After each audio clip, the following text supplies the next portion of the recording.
Walang tigil naman po ang pagmamaniobra nitong gobyerno, Ma'am Lorraine, ni Marcos at nila Romualdez upang gamitin ang mga instrumento ng Estado, including ang korte at ang mga pulis, upang magsagawa ng mensahe ng panunupil at mga gawaing pangharas at panggigipit doon sa mga personalidad at organisasyon na perceived to be aligned to the Duterte political camp. We're talking about dito sa pagdagsa kagabi ng mga tagapagsuporta ni Congressman Pulong Duterte sa bahay niya sa Davao City because of a reported fear of serving the search warrant. Hindi pa confirmed na may search warrant, pero yun na po ang kumalat na impormasyon several days ago. And kasabay niyan ang muling paglabas ng impormasyon na nag-uutos ang korte dito sa katawa-tawa at talaga namang pamimerwisyo na uri ng pagkaso laban kay Pastor Kibuloy sa mga ministro ng Kingdom of Jesus Christ. At ngayon, hindi pa sila kontento, iisa lang ang nagrereklamo, pero buong organisasyon at ministry ng KOGC ang inaatake, i-inspeksyonin at lilibutin ang so-called properties ng KOGC na konektado dito sa ina-allege nila ng mga operatiba ni Marcos at Romualdez sa kasong ito laban kay Pastor Kibuloy at sa buong KOGC. Magkakasabay ito, ma'am, na kumalat. Your reaction and point of view regarding this very similar pattern that they did, like the state terrorism during the time of General Diwata Torre doon sa Davao, Ma'am Lorraine, nauulit-ulit ngayon. It's reprehensible, no? And it's something that we have to fight. Yan yung ginawa nung tatay din niya, yung sequestration, di ba? So, si Bongbong Marcos, binalik niya tayo sa panahon ng tatay niya na akala natin ay nalampasan na natin bilang isang bansa. Yung tatay niya ay diktador na magnanakaw din, katulad niya. No, at pasista, walang respeto sa ligang batas natin. Umuulit ang kasaysayan, sabi nga nila, di ba? Pero pagka hindi tayo natuto, mas gumagrabe.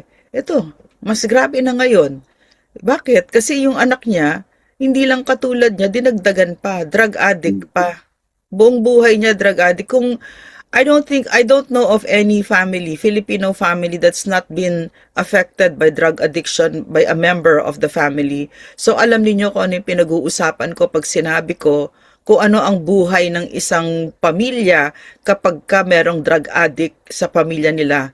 Hanggat hindi yan mag-rehab, impyerno ang buhay ninyo. Ganyan-ganyan ang ginagawa ni Bongbong Marcos. Dagdagan mo pa yung napaka-charming na mga traits ng Marcos, na mga magnanakaw, sinungaling. Galing sa impyerno itong pamilyang ito, no? Talagang they were all brought up to be like that. Pumapatay pa yan, pumapatay ng political rivals. Yung tatay niya ay pinatay si Nalundasan. Nalundasan. Yeah. Pagkatapos ngayon, itong sequestration, hindi ito pwedeng palampasin. At yung KOJC, yung properties na yan, hindi yan nakuha dahil nagnakaw sila o nanloko sila. Or meron silang inagawan yung land grabbing katulad ng ginagawa ng mga politiko, 'di ba? Hindi nangyari yan, lahat yan legal, moral, at nanggaling yan sa pawis ng bawat miyembro ng KOJC na bawat bawat isa sa kanila ang owner ng mga properties na ito. Hindi naman si pastor, 'di ba? Tama. So, itong sila Bongbong Marcos, no? Depende talaga kung papayag tayo kasi winawasak niya talaga ang bansa left and right. Pero yung property na yan, kapag ginalaw niya yan at wala tayong ginawa, ang ibig sabihin papayag tayo kapag kayong kinuha na yung tricycle natin na maliit, 'di ba? In other words, magkakadikit ang mga bituka natin dito at dapat ipaglaban ito. I agree. Yung punto de vista ni Ma'am Lorraine ay sususugan ko at tudugtungan. Ang sequestration po ay dumadaan yan sa proseso. Una, si pastor ay wala pang conviction. Pangalawa, mayroon pong doktrina at prinsipyo sa batas. No person shall be deprived of life, liberty and property Eric, without the due process of law. Yes, ma'am. you have to backtrack a bit. That pastor was already, those cases were already dismissed. Mhm. Pero binuhay under Marcos, the Marcos administration, for no other Tama. reason than because pastor is a friend of the Dutertes. Agree. And now I he's in agree to prison that. because of that.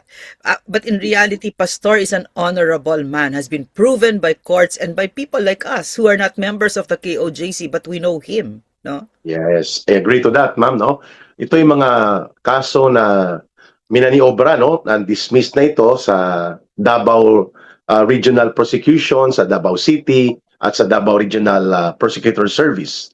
Ngunit binuhay ito nung panahon na nanindigan po si Pastor Kibuloy at ang buong ministro ng Kingdom of Jesus Christ upang ipagtanggol ang katotohanan laban sa pang-aabuso, pagnanakaw, at mga pangungurakot na hindi na maitatanggi. Sa unang taon pa lang ni Marcos ay sumambulat na po ito. And then binigyan pa ni Pastor Kibuloy at ng taga-KOGC ng opportunity para makapagpaliwanag si Pangulong Duterte sa isang programa na tinatawag po na Gikan sa Masa para sa Masa. Talagang tinamaan po ang gobyerno ni Marcos at nila Romualdez ng pagsisiwalat ni Pangulong Duterte ng katotohanan, and people started to embrace itong truth and reality presented by former President Duterte at nila Pastor Kibuloy. Kaya tinarget una si Pastor Kibuloy, ang SMNI at ang KOJC. Yung binabanggit ni Ma'am Noreen, delikado po yun, ha? Dahil hindi na po ito ordinaryong attempt na patahimikin lang si Pastor Kibuloy at ang mga leader at ministro ng Kingdom of Jesus Christ. Pati po ang pinaghirapan at pinagsakripisyuhan nila na mga properties ng kanilang religious organization, ng kanilang ministry, ay tinarget na rin po ngayon na bawiin in the guise na ito ay dapat ma-preserve. Ito daw ay ginagamit allegedly dito sa nag-iisang nagrereklamo tungkol paano naging trafficking, isang tao lang nagrereklamo. At paano Eric, may na-involve tanong ang ako. buong organization? Eric, Ma'am? may tanong ako. When I interrupted you, no, you were talking about yung tamang proseso sa pag-sequester. So basically, ang sinasabi mo, yung first step kasi, that you said dapat may korte. So, Correct. tama? Yeah, okay. Opo, So, tama, ma'am. At dapat ito ay proven as connected to the conviction of a criminal offense being alleged against you. I Na see. ito ay ginawa. Oo. Pangalawa, Pastor nagpalabas has ka not agad. been convicted. Opo. Nagpalabas kasi ma'am ng maaga pa ng asset protection and preservation. Parang freeze order na rin po ito, ma'am, na wag at hindi pwedeng galawin ng taga KOGC ang mga properties na ina-allege na ito ay konektado kay Pastor Kibuloy without even proving it na yun ay kay Pastor. Kasi sigurado tayo, ma'am, ni isang upuan o ni isang martilyo o ni isang pintuan sa KOGC na mga properties, walang pong pangalan dyan ni Pastor Kibuloy na sa kanya yun. Yeah. So, ginamit talaga ito para busisiin at iparamdam sa KOGC at sa mga kagaya po nila ng Kingdom of Jesus Christ at mga kapanalig ni Pastor Kibuloy at ng SMNI na hindi namin kayo tatatanan kung hindi kayo luluhod at iiwan nyo ang mga Duterte, tatalikuran nyo ang kanilang grupo at kayo ay maninikluhod at mag-cooperate sa amin. Meaning sa gobyerno ni Marcos at Romualdez. Ma'am, napaka-abusado itong ginawa ng Makati Regional Trial Court at pati itong Pasig Regional Trial Court sapagkat they are using the court right now at alam natin may influence operation yan. May sa likod po nito. We do not want to be so skeptical about the integrity of the court, but we cannot help na magdududa tayo bakit si Pastor Kibuloy ang pinalabasan at ang KOGC nitong Asset Protection Preservation Order similar to a total freeze order at bakit ipa-inspect pa? Bubusisiin nila ang lahat ng mga allegedly properties connected to Pastor Kibuloy, Ma'am Noreen. Bakit hindi si Martin Romualdez? Bakit hindi si Marcos ang inuna? Bakit hindi si Stella Kimbo? Bakit hindi ito mga gang of 6 and plus 4 at mga contractors na dapat ay binabawian at kinukumpiska ang kanilang mga ninakaw na kayamanan. Bakit si Pastor Kibuloy at ang KOJC? Bakit sila Pulong Duterte? At bakit pati si Sara Duterte ay gustong busisiin at labagin ang Bank Secrecy Law, di bali ng labagin ang batas? Ma'am, pinuntuhan mo ng tama. Ito ay isang napakalubha na uri ng duwag na forma ng martial law, pero tarantado at demonyo ang epekto. Duwag dahil hindi nagdideklara, dahil alam niyang mali, na alam ni Marcos hindi makakalusot ito, pero iniikutan ng batas, binubutas ang batas upang gamitin ang mga instrumento similar to martial law the way they're attacking right now itong KOGC, si Pastor Kibuloy, and other similar individuals and organizations connected to the Duterte political camp, Ma'am Lorraine. So ito yung what has become very, very clear, no? From the get-go ng Marcos administration, dinuduraan nila yung saligang batas natin. Yun. So, napakadelikado nun. Very, very dangerous. Na, kasi ang ibig sabihin nun, sila na yung batas. O, yun din ba yun na nakita natin? The mere fact that PRRD is in The Hague, without facing the local courts, without having been given an arrest warrant, no? Ibig sabihin nun talaga, itong ginagawa ni Marcos sa Pilipinas, wasak na wasak kasi ang isang bansa, no, ang isang pag-define ng nationhood, a strong judicial system, a Correct. strong body of laws. Ang ginawa niya, itong anong yang to, no, talagang kinuha niya tayo at dinala niya tayo sa putik. All these decades that we've been building up our judicial system, not just by one person, but an entire nation, no, na talagang gusto natin malakas ang ating judicial system, na ito so imperfect from the start, and yet now you really wish for it kasi even though it was imperfect, at least may batas, may nahihiya, no, nahihiya, lalo na yung mga opisyal natatakot kasi syempre public officer ka, natural ikaw yung susunod sa batas, pero ngayon sobrang kabaliktaran ng mga nangyayari ngayon. So alam mo, I want to speak out for the members of KOJC because I have come to know them. Hindi yan property ni pastor. Property yan ng bawat miyembro ng KOJC na pinaghirapan yan.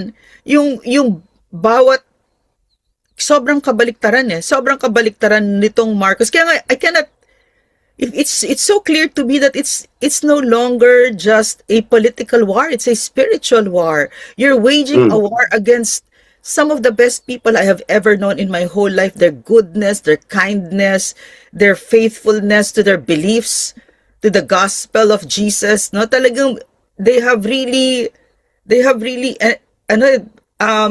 embodied it. Quite the opposite of what came out now with the Catholic Church, no, from the CBCP themselves. They said that Marcos is not, hindi, they will never ask for the ouster of Marcos kasi wala naman daw ginawa. So yan, can you imagine? We can play it, Eric. Terrible. No, so, ang sinasabi ko sa aking mga kababayan, there's so many things that I want to say, but one of that is itong ginagawa ni Marcos sa Pilipinas, na ngayon ay very glaring example yung ginagawa niya sa napanggigipit at pagnanakaw ng pinaghirapan ng isang kongregasyon na isang simbahan na napakabubuting mga tao, napakasisimple, na talagang Agree. grabe. Ewan ko sige, Eric, no, hindi talaga dapat natin. Nakakagalit kasi, ma'am, kasi Nakakagalit they talaga. are hiding behind the authority of the court, kunwari, and AMLAC, Anti-Money Laundering Council. This is a very high-handed and yet coward, duwag, kasi martial law po ang taktika ni Marcos They are not interested anyway about this victim, Ma'am Lorraine. Yeah. Alam natin na si Lisa Araneta po at sila Risa Hontiveros at grupo nila, mga abogado ni Lisa, ang nag-prepare according to our sources of information dito sa alias Amanda. Bago pa man ito humarap doon sa Senado, we already knew na may ganong impormasyon. Of course, that is another thing na magdala ka ng paper trail, but the circumstances pointing to the involvement of Marcos and Romualdez to attack and malign and destroy Pastor Kibuloy and the ministers and leaders of the Kingdom of Jesus Christ ay talaga naman pong sinadya ito.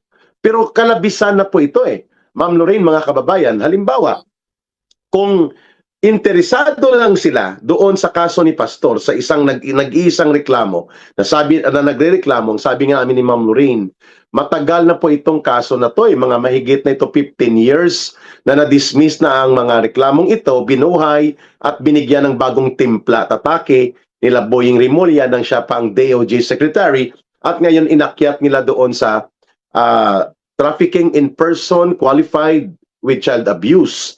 Isang tao lang nagrereklamo, paano naging trafficking? Pangalawa, ito ay malinaw po na nagreklamo na noon sa Davao, 2 beses na ito yata na-dismiss sa level po ng prosecutors. Dahil walang probable cause, walang prima facie evidence na pwedeng mag-sustain ng reklamo. Ngayon, lumalabas na kung ganito ang trato ng korte sa Pasig at sa Makati at ng Anti-Money Laundering Council na lumalabas, Ma'am Lorraine, mga kababayan, buong organisasyon ng KOGC ang nasasangkot dahil siya ay nagrereklamo laban kay Pastor Kibuloy na walang sapat na ebidensya. Ngayon kaagad pinatigil ang anumang mga financial and economic activities related to the independent properties and assets of the ministry away from the personality of Pastor. Hindi na ito tiningnan ng korte, kinabig na po sila lahat na suspect ang buong Kingdom of Jesus Christ at ngayon pati ang buong ari-ariang naipundar sa dugo, pawis at pagsasakripisyo nila over the 40 years na pag-iral nitong Kingdom of Jesus Christ sa pamumuno ni Pastor Kibuloy ay dudurugin nila Marcos at nila Romualdez gamit ang kapangyarihan ng korte. Iyan ang napakadelikado. At yan ay pwedeng mangyari sa kahit kanino na siyang ginagawa nila ngayon. Laban kay Vice President Sara Duterte. Na siyang ginagawa nila ngayon. Laban dito kay Congressman Pulong Duterte. At siyang ginagawa nila. Sa amin ni Ma'am Lorraine, kaliwat ka ng kaso ang inahambalos. Sa iba pang personalidad, kina Mike Defensor, pinasarado na ang kanyang legitimate quarry operations na may permit pero biglang kinansila arbitrarily at nawala ng trabaho mahigit 100 mga involved sa kanyang negosyo sa quarry, legitimate na negosyo ito for over the years. Biglang sinarado ng DNR, walang notice. Basta arbitrarily canceled. Cease and desist operations ka. Mga kababayan, napakalubha po ito. Kung ganito rin sana, ang tamang gawin para ikumpiska ang pandaraya ng mga monopolyong korporasyong dambuhala sa langis sa kanilang sobra-sobrang paghuthut ng ganansya sa taong bayan at ikumpiska yan ang mga pera na yan at mga properties na yan at ibalik sa taong bayan itong mga magnanakaw at gahaman na oligarko at mga kawatan na politiko, di matutuwa sa ng taong bayan. Pero ang tinarget ninyo, matitino at mabubuting tao kagaya ni Pastor Kibuloy at ng mga miyembro ng Kingdom of Jesus Christ, Ma'am Lorraine. May dinadaan ng bangungot ang ating bansa ngayon. Talagang impyerno itong dinadaanan natin where ordinary citizens, innocent citizens are being harassed by public officials na wala nang respeto sa saligang batas. I like it so much when Cora Guidote, yung former DSP, said that this is the entire government is scamming the Filipino people. Yun na yun. Tama. Yun yung sinasabi ko na criminal organization na ang ating gobyerno. Ma'am, excuse me. Si Cora Guidote was a senior economic and financial analyst sa Bangko Sentral ng Pilipinas na nag-resign dahil hindi niya na malunok ang korupsyon at iskandalo na nangyayari sa loob ng BSP mismo sa mga patakaran tungkol sa financial at ekonomiya. Ma'am Lorraine, go ahead. And if our team is ready, I would want you to listen to what Miss Cora Guidote said. Sige, oo. Mas maganda kung may video clip para makakomentaryo kami ni Ma'am Lorraine. Heads up lang po sa ating team kung ready po ang ating video clip ng pahayag ni Miss Cora Guidote. Ma'am Lorraine, go ahead po, Ma'am Lorraine, habang inihanda pa. Yung kagandahan kasi dito sa akin, no, is, I think it's ready na, no? Yung Ayan, pwede na, Ma'am. Okay, oo. Yeah. Ayan. Na ako magpapatumpik-tumpik. Oo. The Filipino people are being scammed by this government. Okay. So, bakit scam? Kasi, wala kang lalabasan eh. Lahat sila nag-conspire na. Diba? They have weaponized most institutions. I don't know if there's still one institution that's independent or you can call independent. Matalas ito, Very ma'am. true. Non-aligned ito sa Duterte. Linawin natin, ha. She's not aligned to any political group. She's independent and she speaks her mind out whenever there are forum or gatherings called upon to explain. Ma'am, go ahead. I don't even yung that Duterte something thing, no, because that's the tactic of of the other side, no, to make it seem as if it's Duterte versus Marcos. It's no longer that. Mhm. No? Mhm. The sitting president has stolen trillions of of Filipino hard-earned taxpayers' money. You think this is still about Duterte Marcos? No, it's no longer. It hasn't been in a very, very long time. If they spit on the Constitution, do you think it's still about political factions? No, it's no longer about that. We've gone past it a very, very long time ago. Even when they brought PRRD to The Hague, even though it may seem like it was a political move, and of course, yes, it was, no, but still go beyond that, and it's about our rights, our sovereignty as a country, our rights as a human being that were violated. Okay, so yung sinabi ni Miss Cora Guidote, yan yung nakikita natin ngayon. Itong gobyernong ito, scammers. At ang masaklap dito, ang gobyernong ito, kasama na niya ang komunistang teroristang CPP, NPA, NDF, mga operators nila, ang CPP, NPA, NDF. At wala tayong sisisihin dito kung hindi si Bongbong Marcos. Kaya dapat na siyang mag-resign. Dapat siyang bumaba. Bawat Pilipino ngayon, ang moral obligation ninyo, nating lahat, ay itulak siya para siya ay mag-resign kasi bawat segundo na umuupo siya dyan, tuloy ang pagnanakaw, tuloy ang pagwawasak sa Pilipinas, tuloy ang pagwawasak sa saligang batas. Ang isang bansa na wala ng saligang batas ay parang banana republic na, no? At yan, dyan niya tayo dinadala. Nung kinaladkad nila si PRRD sa The Hague, napakalinaw na wala ng saligang batas. And in so many ways, no? Yung in-enumerate dito ni Eric, kahit kami ni Eric, marami kaming kaso dito. Yeah. Cyber libel, inciting to sedition. In all of my life, I've na-detain pa kami. No, tsaka maraming, yung kinuwenta niya, yung kay Mike Defensor na, you know mo, legitimate business. So talagang, like what I want to really say is, you have to rise as a people above this.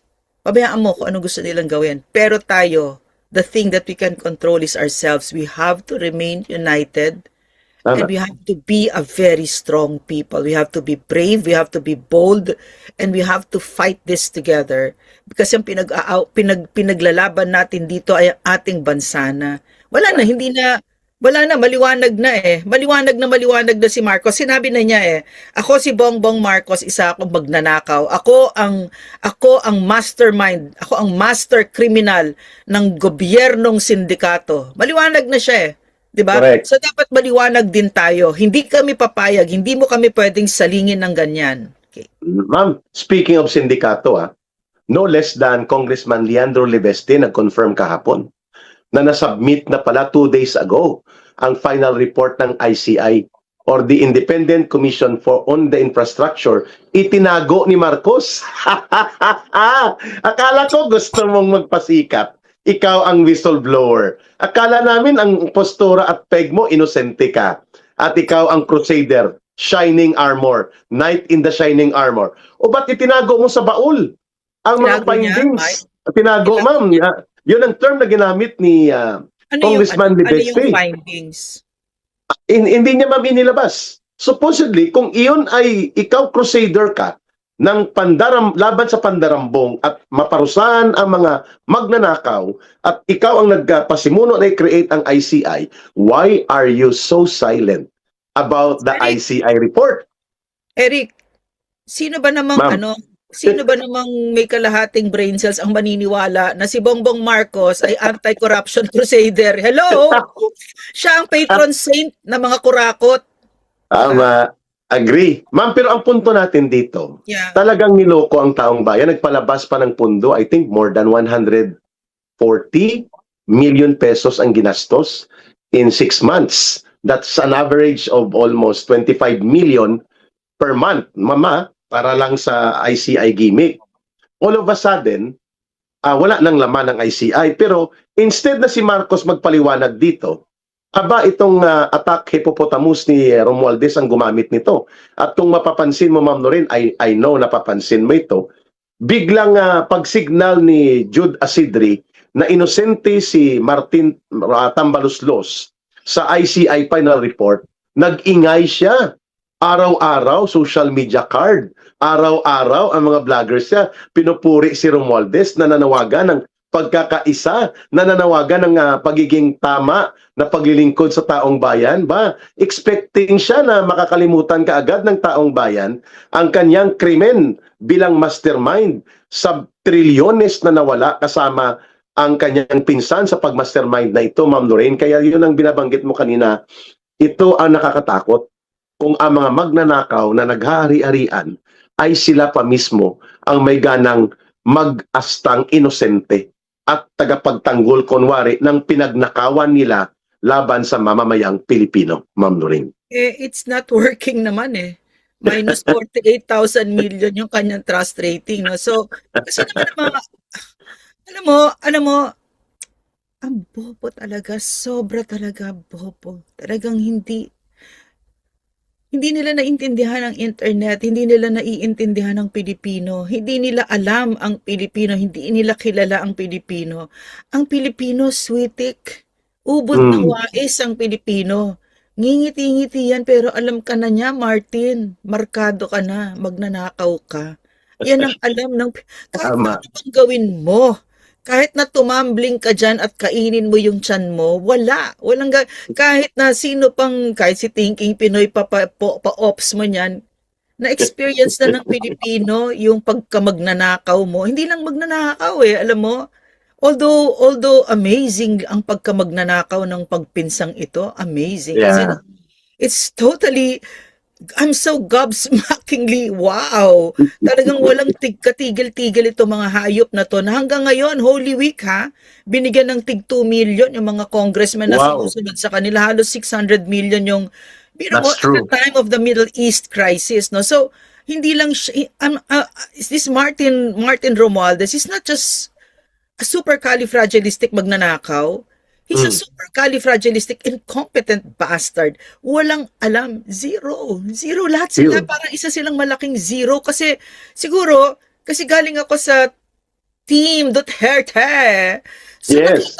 nakita ko yung amazing competence, not just of PRRD, but certainly PRRD, that he led us to groundbreaking accomplishments. So I was with that team. So I saw how much he knew that competence was amazing. So when I'm watching them, it's like watching a horror show. So it really I like is. that. It really I like is. that. It really is. It's really like yesterday. Was it yesterday? 2 days ago.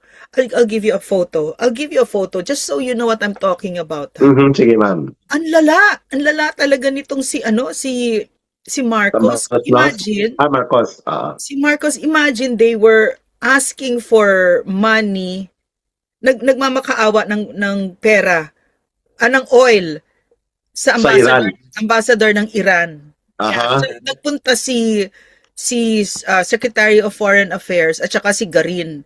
Si Yun Garin. ang number one pa lang yun. Biro mo ang pinapunta mo. Bakit hindi ikaw? Kasi yung mga ibang Southeast Asian leaders, like sila what's his name? Sila Thaksin, etc. Si Prabowo, lahat sila, yung basta sa Indonesia, sa Malaysia, lahat sila nagpunta. Even Singapore. Yes, personally sila nagpunta. Tapos dude, ang sabi pa itong sinong Secretary of Foreign Affairs, na kaibigan ng Pilipinas ang Iran. Alam ng Iran na lapdog ng Amerika, si Bongbong Marcos. Panloloko, Diba? So, pangbubudol yan, mama. At saka nakakahiya. Sobrang nakakahiya na dapat mo makita talaga yung facial expression ng yung ambassador to Iran. Teka, sige, Eric, magsalita ka muna. Maganda yung binanggit mo, Ma'am Lorraine, sapagkat manloloko, hindi lang mandarambong at mangungurakot ang gobyerno ni Marcos at Romualdez. Manloloko, big time. Sapagkat papapaniwalain mo ang bansang Iran na ikaw ay neutral. Hindi ka neutral, nandito po ang 11 or 12 EDCA, equivalent to military bases ng Amerika sa Pilipinas. At dito pagagawin, mga kababayan, itong pinakamalaking bomb and ammunition depot and factory sa Pilipinas, diyan sa may Sambales, sa Subic at sa Bataan. Kaya wag mong lukuhin ang mga leaders ng bansang Iran, Marcos, na maniniwala sa iyo na neutral ka, na non-hostile. Anong non-hostile? Nandito nga ang mga missile launchers ng Amerika sa atin, yung Typhoon missile launcher system. At gusto mo pang gawing from 12 or 11 to 17 ang EDCA sites sa Pilipinas para all over the country tayo ay bat-bat at puno ng base militar ng Amerika para paglulunsaran ng kanilang armas pangdigma at ng tropa nila, pagtataguan nila ang ating bansa upang ilunsad nila ito papuntang China, papuntang Taiwan, papuntang Iran, sapagkat ikaw ay nagkaroon ng pagiging lantarang pagpakatuta sa Estados Unidos. Kaya ka nag-aalangan na humarap sa responsibilidad mo na magkaroon ng government to government negotiation of centralized crude importation and supply negotiation with Iran, sapagkat ikaw ay tuta ng Amerika.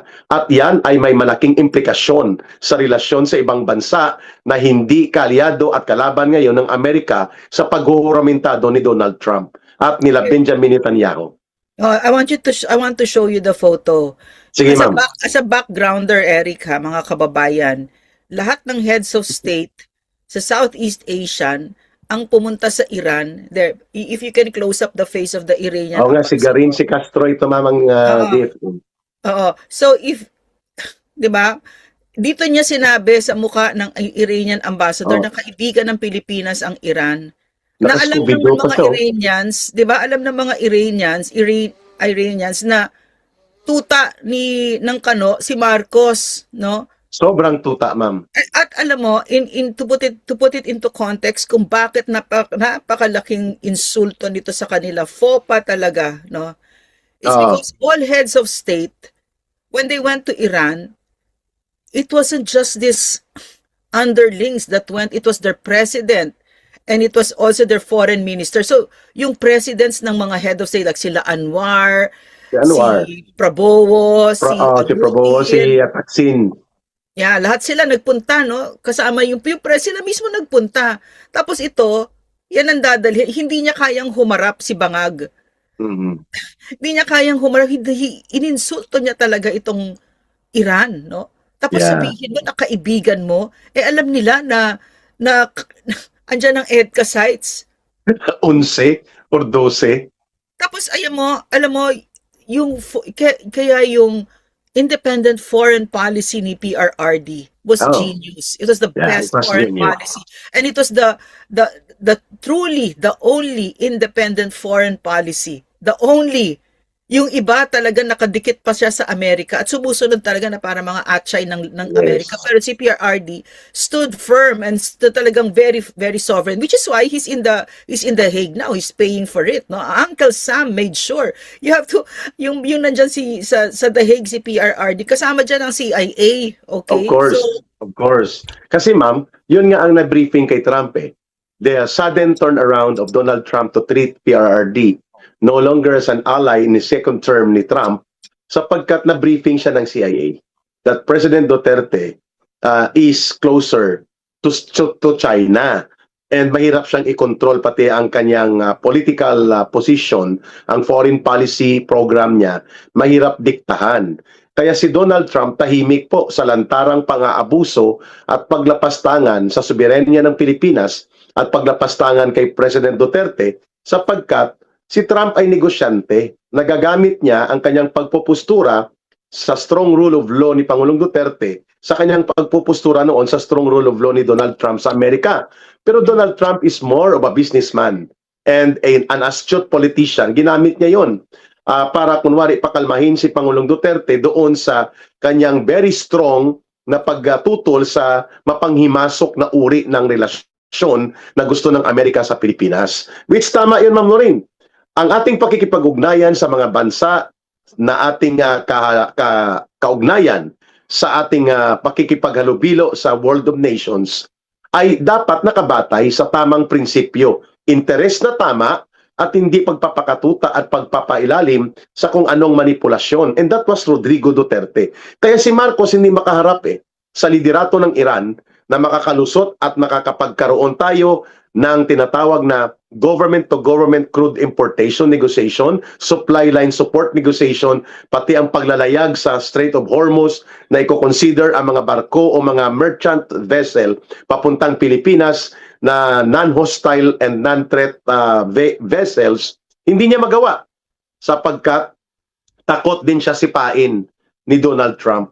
At takot na takot siya na mawala ang kanyang blessings ng pagpakatuta niya sa Amerika sakaling siya po ay tudutudong lumarga sa pakikipag-negosasyon sa Iran. Yan ang tinatawag na kolokoy at bopols na uri ng leader. Walang bayag para panindigan ng kanyang bansa sa panahon ng krisis na ito. Tsaka malamang, Eric, no, yung number one reason ba't hindi siya nagpunta dyan. Malamang nagsusnort-snort siya sa Malacanang. I agree. Busy siya. Yan ang priority niya. Addict yan eh. Priority niyang paghataw. It may seem like a joke, but it's not. I know drug addicts. Daily no? So, yata yan, ma'am eh. Ma'am, daily dose na yata yan eh. ano yun? Daily dose na yata yan. Yung tira.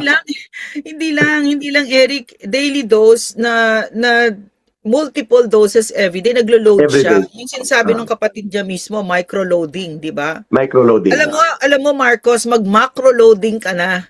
Mag-overdose ka na. Leche. Ma-overdose yun. Please, do the world a favor. Mag-overdose ka na. Hayop ka. You're the most... Baka doon nga papunta yan, Ma'am Lorraine. Sana. Oo. Doon. Tama ka. Ma'am, balikan ko lang ng konti yung kay Cecil Guido. Kay Cora Guidode. Magpinsan sila, Ma'am eh. Si Cecil Guidote is... Yeah, I talked to her. Alvarez. Asawa ni Sunny Alvarez, ni Senator Alvarez. Cultural icon naman yun sa mga theater yun, ma'am, stage play and environmental advocacy. Si Cora Guidote, ma'am, isa sa mga naging malaking dagok sa kanya bilang lingkod bayan sa Bangko Sentral ng Pilipinas in her capacity as Senior Economic and Financial Analyst ay yung pangungutang ng bansa na napupunta sa pangungurakot.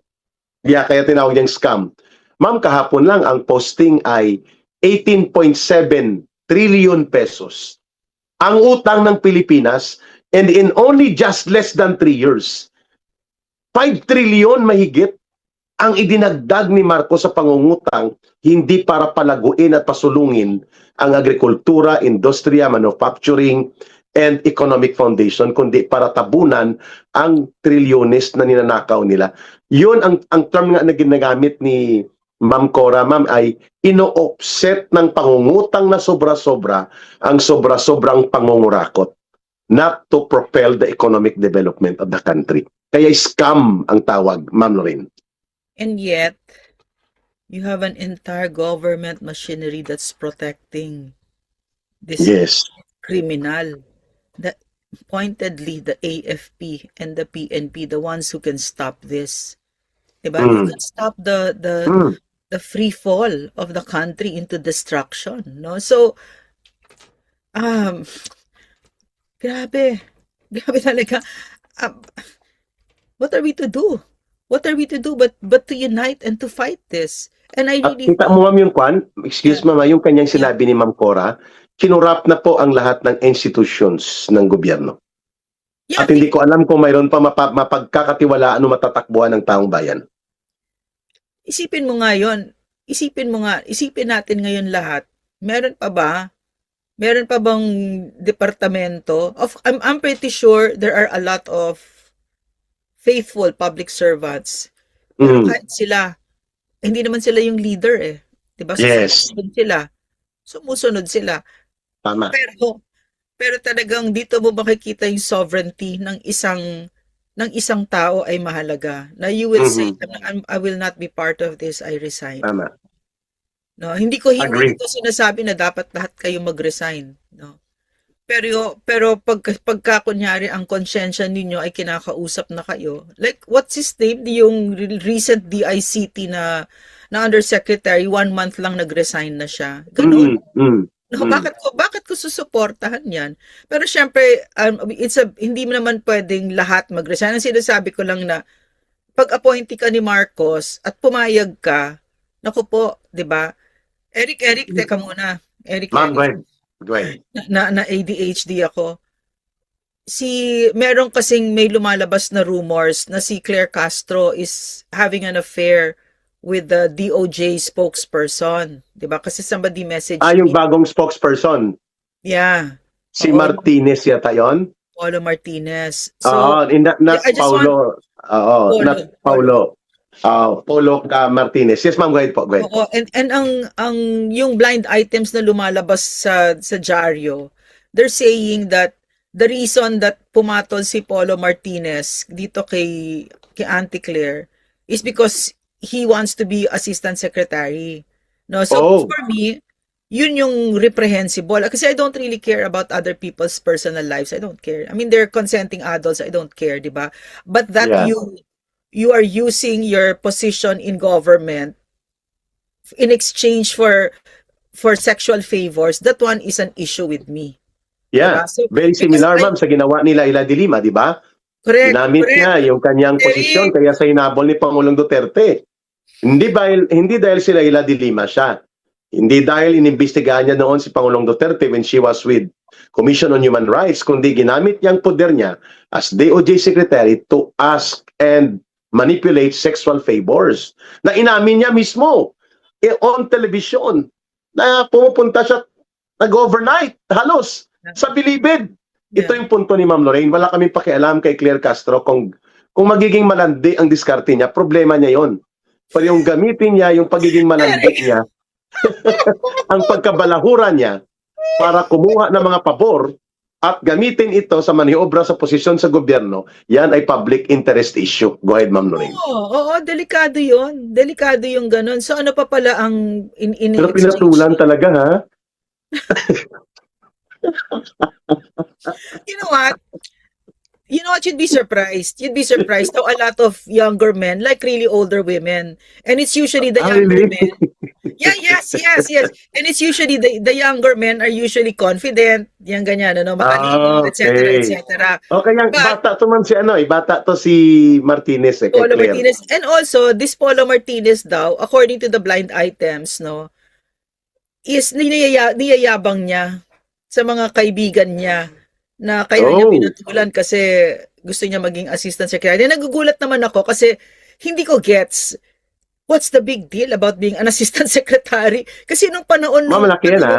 Sapagkat pag nag-assistant secretary ka, you can exercise power. Direktahan na natin, ma'am. Nag-aarigluhan kasi dyan. A lot of lawyers know that. Kung may arigluhan sa korte, kagaya ng ginawa laban kay Pastor Kibuloy, mga maniobra sa korte, sa DOJ, ma'am, mayroon din ganyan. And if you're an assistant secretary, your price of arrangement sa mga ganyan will be higher. You know what, Eric? Siguro that's my problem. That's my problem siguro. Parang I am kind of naive about these things, or maybe because I didn't see it with my father. I Yes, didn't hindi see it ganun with si Justice my, Badoy, eh. yeah. Also my husband. My husband is Opo, so noble. oo. Talaga, so the man closest to me, I never saw it, 'di ba? So even PRRD lalo na. I mean, he himself admits that he likes beautiful women. I saw it, but Mhm. he would never appoint you just because he had a relationship with you. May mga Agree. chismis, no? Sila ni Mocha, Agree. hindi naman totoo yun. O kami daw, hindi totoo yun, di ba? So, Yun. Paano yun, ma'am, intriga na lang yun dahil you are performing well in the government, in the thank cabinet, you, Eric. and you deliver. Ay, Thank sa LCAC lang nagawain mo, ma'am. Sino makakagawa noon sa napakahirap na communications requirements to fight the Tayo propaganda yun, Eric. machinery Ano of the ba? Hindi naman ako CPP, nun. NDF. Tayo yun. Pero ma'am, Isang team. yeah, thank you, ma'am. Ma'am, gusto ko tong puntahan ng sinasabi mo, eh. Kasi kung makaasta ito si Yeah. si Claire Castro, parang si Ontiveros at si Dilima na mga Mary Immaculate Conception ang datingan. Immaculada Yeah. Conception na Yeah. righteous, morally upright, na mga gender champion Yung of gender pala. equality. Mga tirador pa. Pala. At saka sa kanila, no, parang ang hilig nila magmalinis. Tapos kasi meron siya, nilabas siya na statement. Yeah, Naglabas that's siya the ng word, statement. magmalinis. Mahilig magmalinis. Yung statement niya yesterday, sinabi niya na, sinabi ni Amy Marcos daw na hindi pinalaki ng maayos, etc. And then she said, bakit? Sino ba? Sino ba? Ang presidente ay ikinasal. Mga ganyan. Pagkatapos Isa siya ay lang ang asawa. faithful daw sa asawa. Sa Really? isip-isip ko, sa mga perverts na ito, ano ibig sabihin ng faithful? Di ba kapag ang asawa mo mismo is asking, she gets off watching you and almost forcing you to have sex with a man, di ba? Wow. And watching, that's their perversion. In other words, what is Claire Castro talking about? Di ba? Like, Kaya the naman, no? whole world knows that these are drug addicts who are sex perverts that have Yes. sickened an entire nation with videos na talagang may proof na hindi nila sinasagot ng maayos, di ba? Ah, So, this is our issue with Claire Castro eh. No, ang kapal talaga ng muka, no, that you can be Correct. talking about all of this. And the one that you hold up pa as an example is Bongbong Marcos and correct. Of Lisa all. Marcos, these sex perverts who have sex orgies and swingers and what the fuck is she talking about, di ba?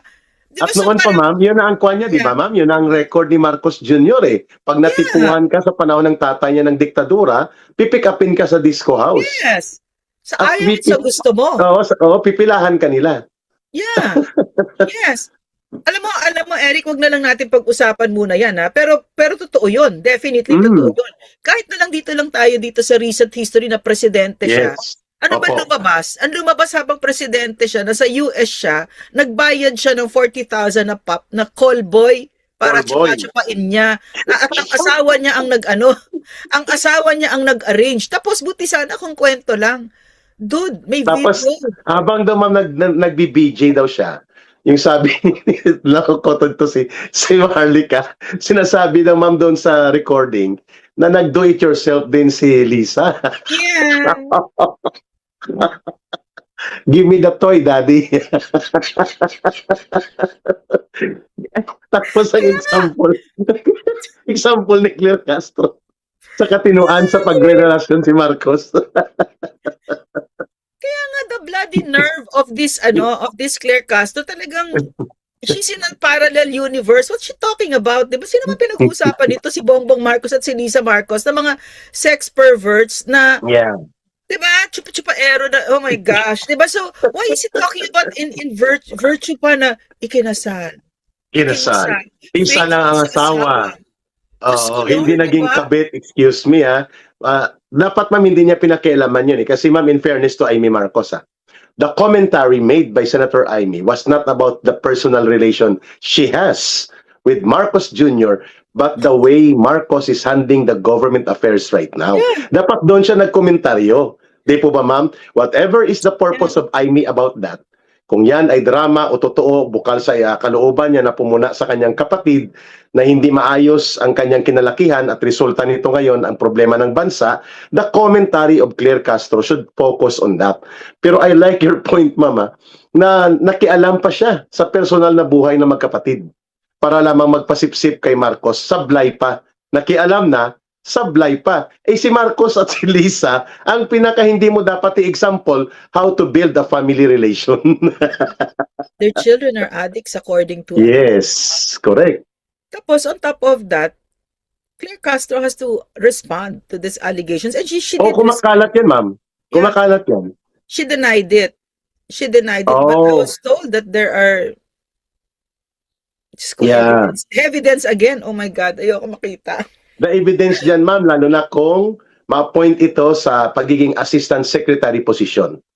Itong si Polo Martinez, ayun na yun ang ebidensya. Pangalawa, hindi tayo magugulat na may Dilima Part 2 story kay Claire Castro kasi mukhang yun nga ma'am ang gusto niya eh.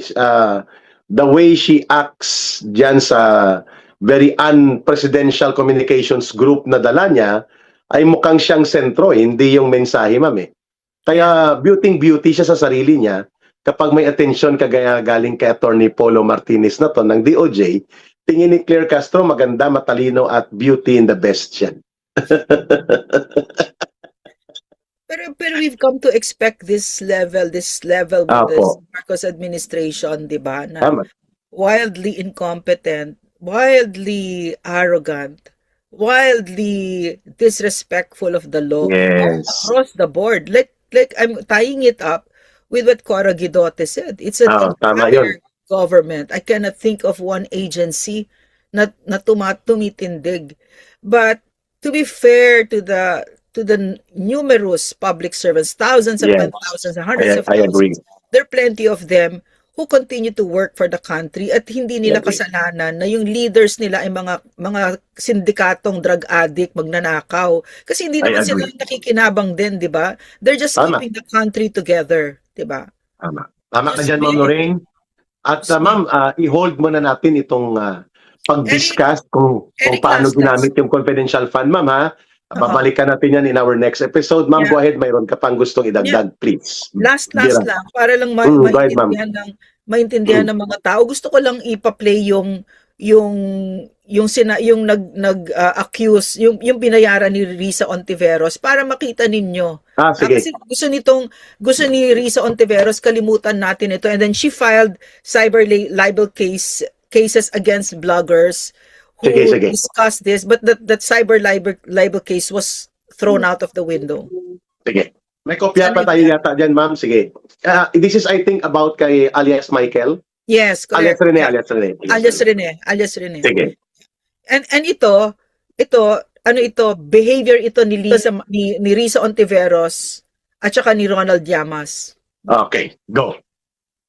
Binayaran po ako ni Senrisa Ontiveros para mag-testify laban kay PRRD, VP Sara at kay Pastor Apollo C. Ako po yung witness na nakatakip yung muka, pero ngayon hindi na sapagkat nagsasabi na ako ng totoo. Okay. So, Ma'am, itong si alias Rene ay maraming na-reveal ito. At isa dyan ay ang manipulasyon, pagbabayad, panunuhol, witness tampering sa one-woman show sa Senate na ginawa ni Ontiveros as a prelude nila ni Marcos at Romualdez para lumpuin at durugin si Pastor Kibuloy at ang Kingdom of Jesus Christ. Di po ba, ma'am? yeah, yes. At saka yung gusto ko kasi malaman ng Pilipino, no? We're working on it, my team and I, kung yung method ni Ronald Llamas at ni Risa Ontiveros, kasi inuulit-ulit nila at umuulit ngayon to the destruction of our country, kung ano yung ginawa nila kay CJ Corona.